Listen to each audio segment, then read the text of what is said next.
Hello, this is Cho of the Shiny Colors Discord. Welcome to another episode of the Shiny Review. Today, we've got a couple new cards to talk about as part of the newest banner type in Shiny, the Parallel Collection.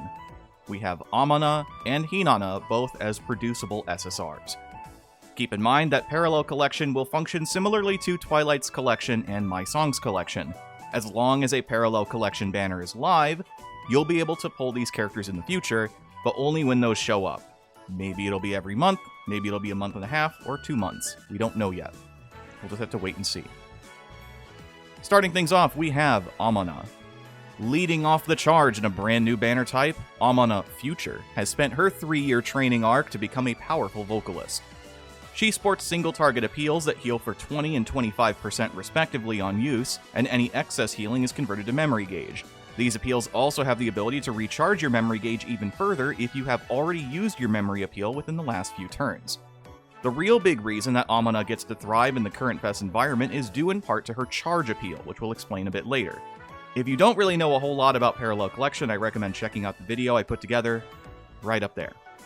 It plays extremely well with many of the recent pieces of support that Vocal Austromeria have received, letting them launch the judges into the sun once the 200% memory gauge requirement has been met, which is certainly zero issue when you look at Amana's kit compared with the rest of Austromeria. It's a heck of a start to this banner type. It's also worth mentioning too that players are experimenting with this Amana outside of Vocal Austromeria and seeing relative success. I've seen some visual builds that use her as an off-stat unit, and I've seen that as well with dance teams. So, this card could be very easily considered a great slot in for any Austromeria team you choose to run. Her roles are Center, Memory Gauge Booster, and Healer, and I very highly recommend pulling for this Amana. If you are playing Austromeria, this card is a must-have. If you are not playing Austromeria, don't worry about it too much unless you want to shift towards the specific team. Amana's initial appeal is a Vocal 4.0 that heals you for 20%, and any excess healing becomes memory gauge. The plus appeal, which requires your memory appeal in skill history, is a memory gauge buff of 15%. The 4-star appeal is a Vocal 5.0 that heals you for 25%, and any excess healing becomes memory gauge. The plus appeal, which has the same condition, having your memory appeal in the skill history, grants you 25% to your memory gauge. Her 1-star passive is a Vocal 60% up that requires it to be turned to her earlier and has a 35% chance to activate once. Her 2-star passive is a memory gauge 30% up that requires the full Austromeria lineup and has a 40% chance to activate once. This comes with a Vocal plus 100 uncap. At 3 stars, she only gets a Vocal plus 100 uncap, and at 4 stars, she has a Rainbow passive as well as a Vocal plus 150 uncap. Said Rainbow passive is a Vocal 180% up that requires 5 or more healing instances and your memory appeal in the skill history. This has a 35% chance to activate twice and is limited to once per turn. Her memory appeal when maxed out is a Vocal 3.0 that links into a Vocal maximum 3.5 that scales based on how high your current mental is. Her charge appeal, which scales based on both her memory level and the number of copies you have of her, at level 1 and 0 stars, it's a Vocal 1.0. At 1 star, and level 2 at least, you get access to a Vocal 1.25.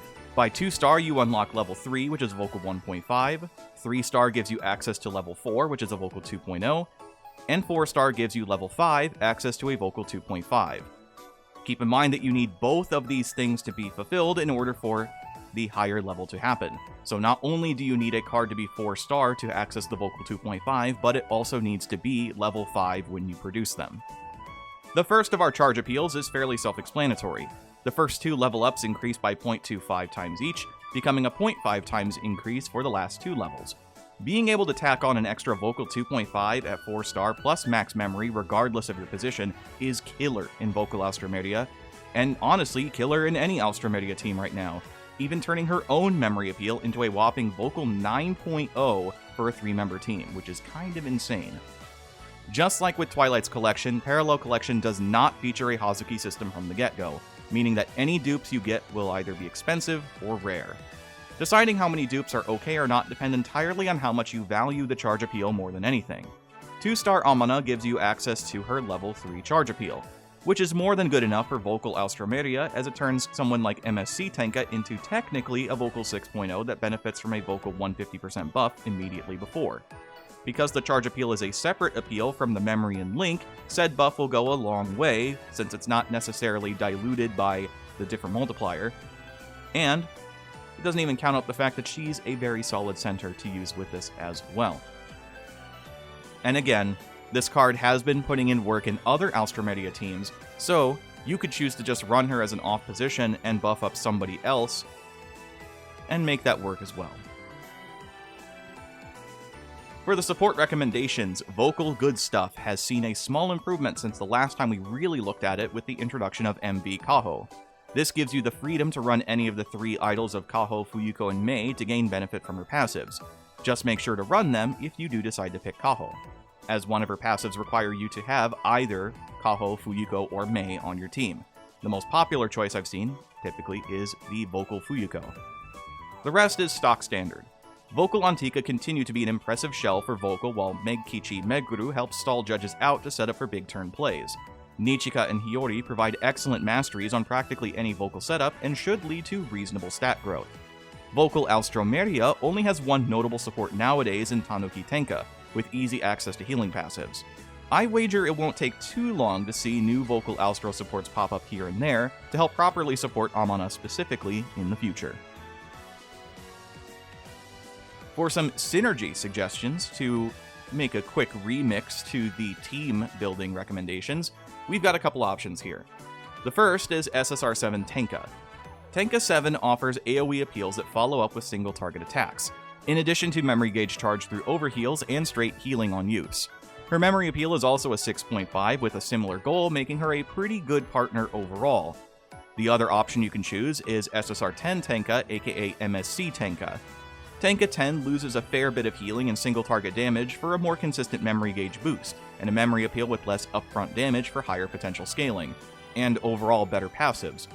It's a really good alternative with Tenka 7 in scoring, and is also not a bad vocal position unit to run if you choose to run, say, Chiyuki or Amana as your center. Lastly, PSSR 8 Chiyuki, the limited card, offers memory gauge boosting through both of her appeals that also happen to stall judges through interest down for 2 turns. She's a great defensive alternative to PSSR 11 Chiyuki, My Songs collection, who's more geared as a center. Alternatively, there's also Chiyuki 3, a very old card that had a small rebalance that plays very similarly to Tenka 7, allowing you to heal and get a bit of memory gauge back as well, through the overhealing effect. So there's a lot of really cool options you can use alongside this Amana.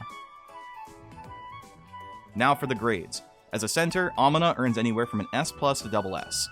Amana's memory appeal is already very strong for a 3-member team like Austromeria, having a 6.5 with nearly no strings attached.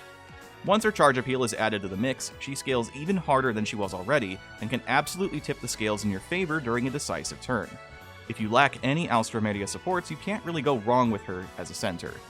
As a unit, I would say she's anywhere from A- to SS. Parallel Collection might be hard to rate as an individual card, just because charge appeal can potentially make or break their usefulness on any one team they support. For now, her memory gauge battery style benefits a lot of variants of Austromeria, which can play a much more aggro build with MSC Chiyuki or a defensive build with Tenka 7 and Chiyuki 8. It's a cool take on an old team's play style, and is honestly a really nice remix for a powerful team. So next then, we have Hinana. Our second glance at a possible future is through Hinana, now 3 years older and attending university. With this change, Hinana has settled in on being a visual unit, adopting a buff style conceptualized through Toru 2, gaining high amounts of visual for a few turns after successfully evading attacks within a certain window. She combines this with a tiny bit of attention up on her 2-star passive and aims to stack attention to raise up the strength of her memory appeal. Compared to Amana, Hinana enters on kind of the wrong foot. She has the potential to scale really well, but lacks the consistency to raise memory gauge that Amana and the rest of their team is capable of doing, making her charge appeal come up less frequently. Said charge appeal is the same as Amana's, just flipped to visual, so the applications are similar, but it's a tiny bit trickier to pull off. There's absolutely room for this team to regrow from here. Not to say that Hinana is necessarily bad. Visual Nocchill has been seeing a lot of play in Gradefest with the release of this card, so it's not to say that this card is bad by any means, nor is the team. I do think that they do want at least one type of battery unit for the team to raise consistency, but overall, they have been scoring really well in Gradefest already, And honestly, if they play really defensive, which they certainly can, they can access the charge appeal, it just takes a minute. Her roles are center, buffer, and evasion up, and I moderately to highly recommend pulling for this Hinana.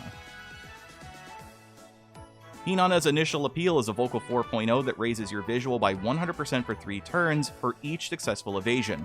This applies for the next 3 turns and can stack up to twice. The Plus appeal, which requires 1 or more active evasion up buffs, grants you 10% evasion for 4 turns. Her 4-star appeal is a Visual 5.0 that raises your visual by 100% for 3 turns per successful evasion, which lasts for 3 turns up to 3 times. The Plus appeal, with the same condition, 1 or more active evasion up buffs, is a 10% evasion buff for 4 turns.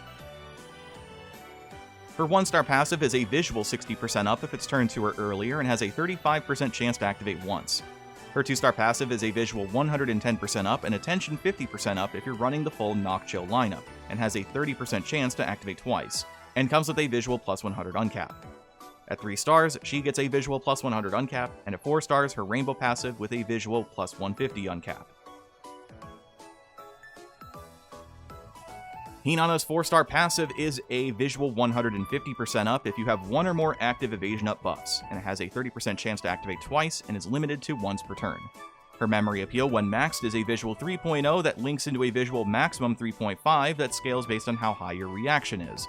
The charge appeal, again depending on your memory level and star dependent, is a visual 1.0 up to 2.5, scaling the same as Amana's as we mentioned earlier. Much like with Amana, Hinana keeps things simple with her charge appeal, scaling in the exact same way.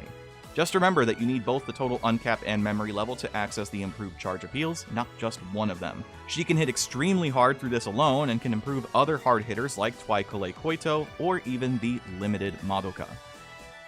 Hinana is in an interesting position where, thanks to how Visual Knock Chill is currently designed, reaching her charge appeal is much less frequent than you'd expect.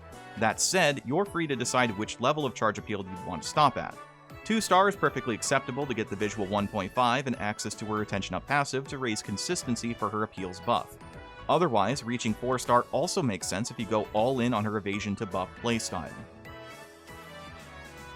For the support recommendations, to nobody's surprise, Twaikole Toru synergizes very well with Paracole Hinana.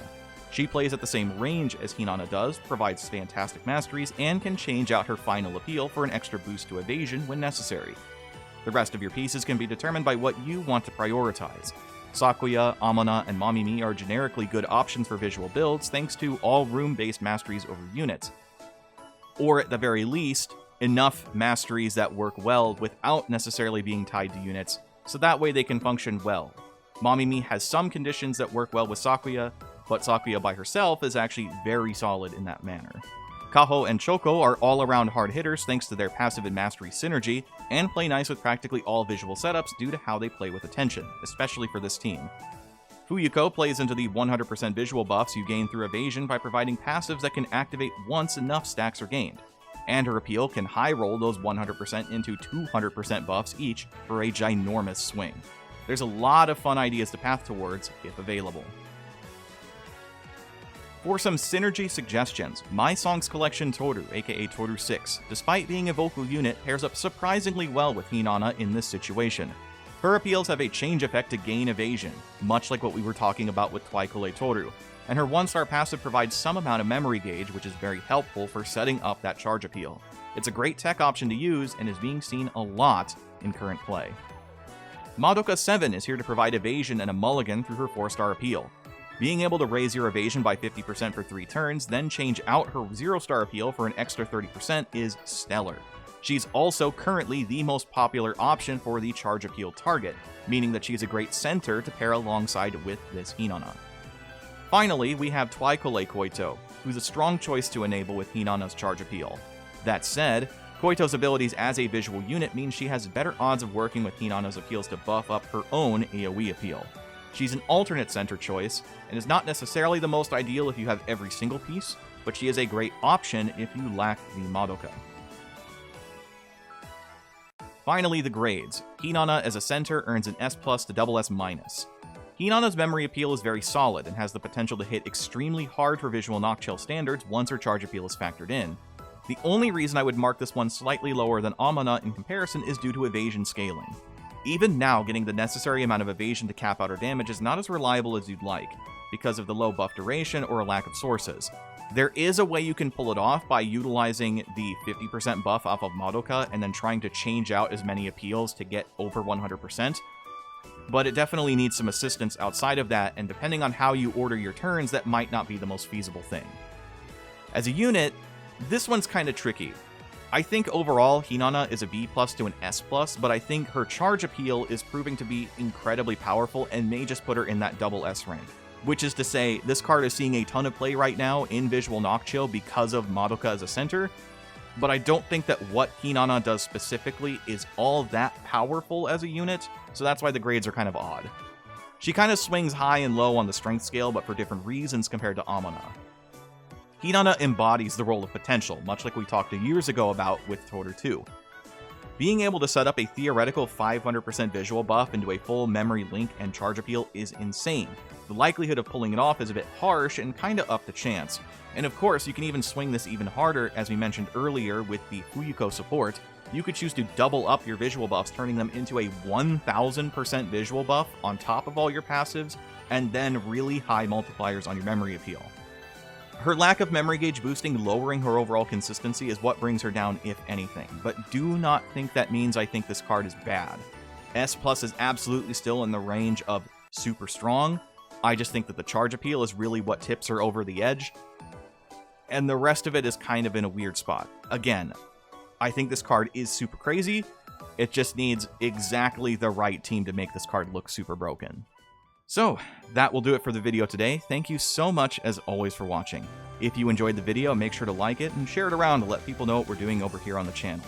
Next time we'll be talking about whatever banner comes next, so let's look forward to it together. Till then, I've been Sho. Have a wonderful rest of your day.